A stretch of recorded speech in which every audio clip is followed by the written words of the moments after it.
Isu banjir di Beaufort perlu dipandang serius. Langsung dari negeri di bawah Bayu bersama-sama Anisia Dowles di Kota Kinabalu. Teruskan, Nen.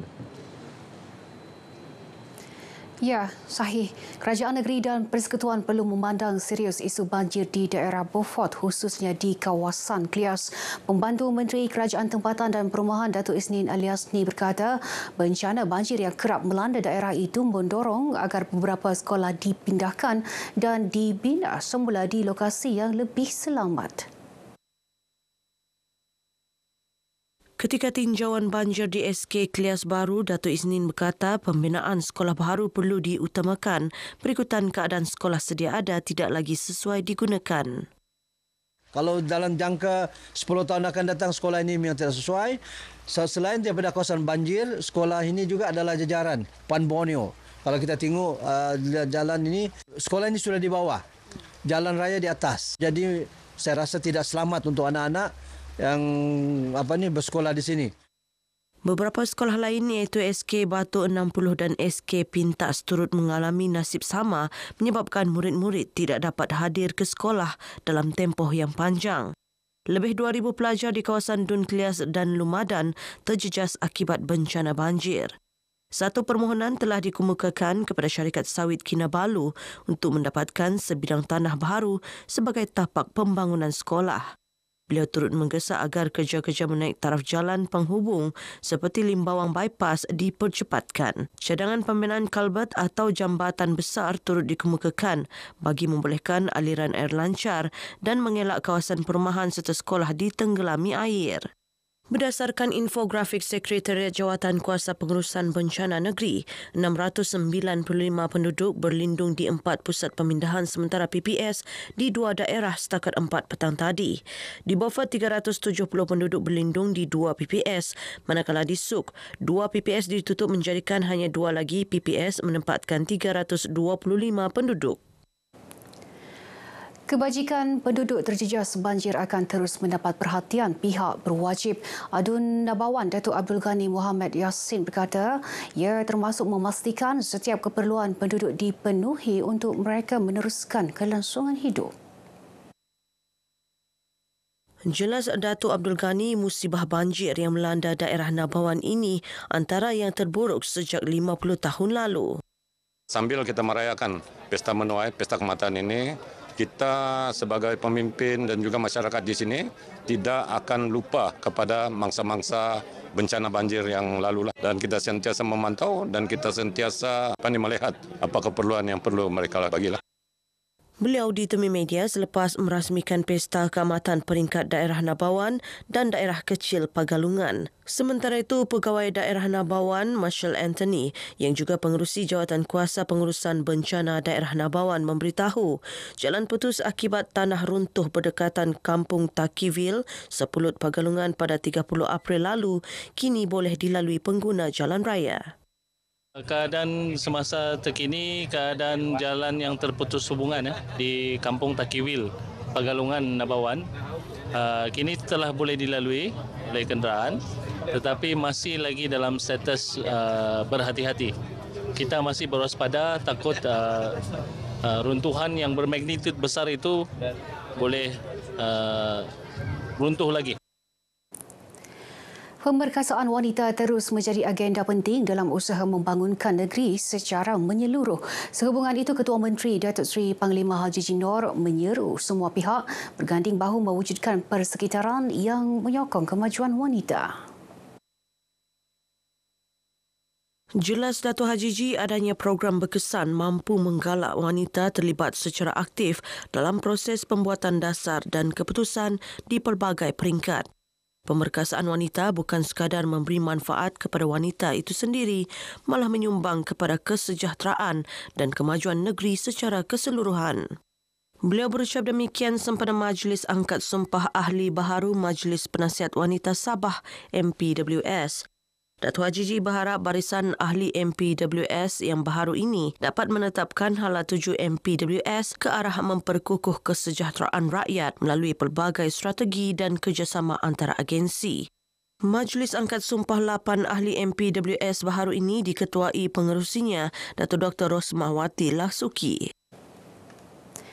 Pewujudan arsip di sekolah adalah usaha kerajaan memperluas akses rakyat terhadap khazanah sejarah negara.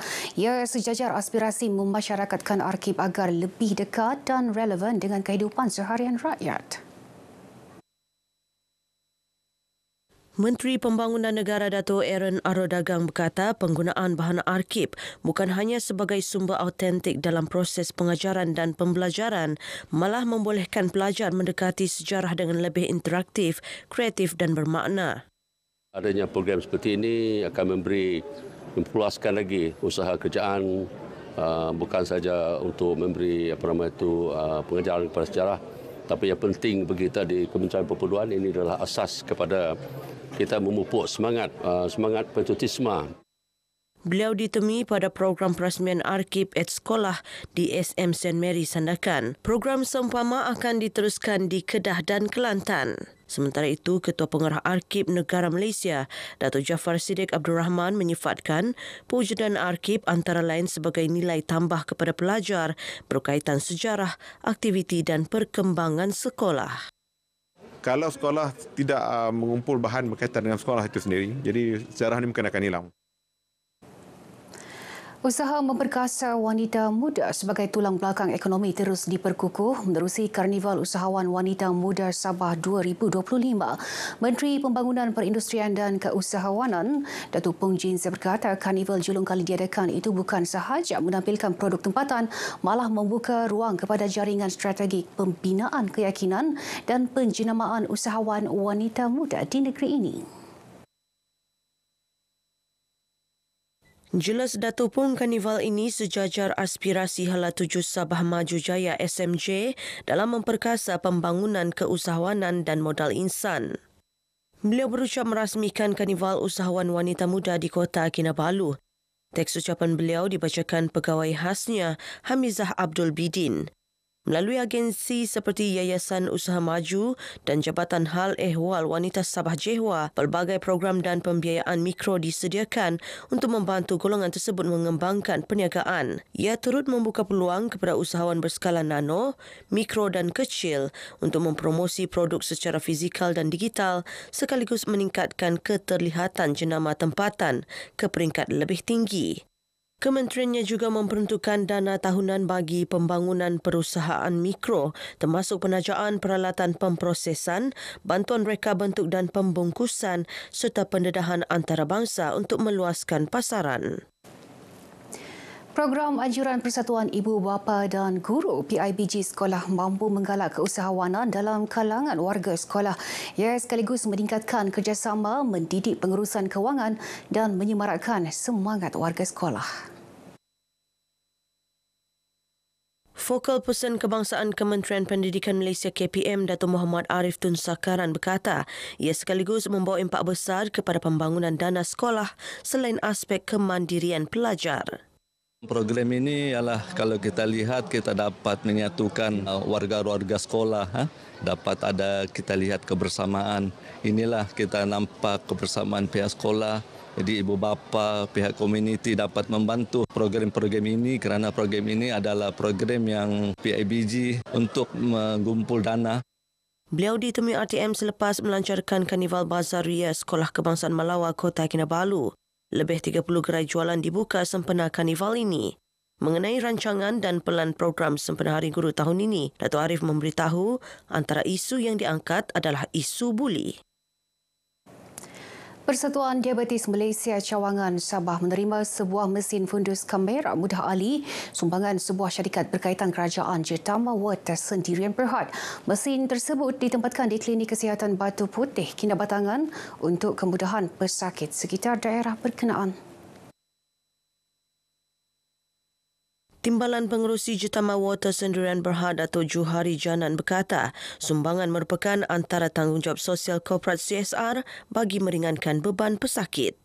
Bagi Jetama Water Sendirian Berhad, inilah pertama kali kami memberi CSR untuk kepentingan rakyat yang ada di sini.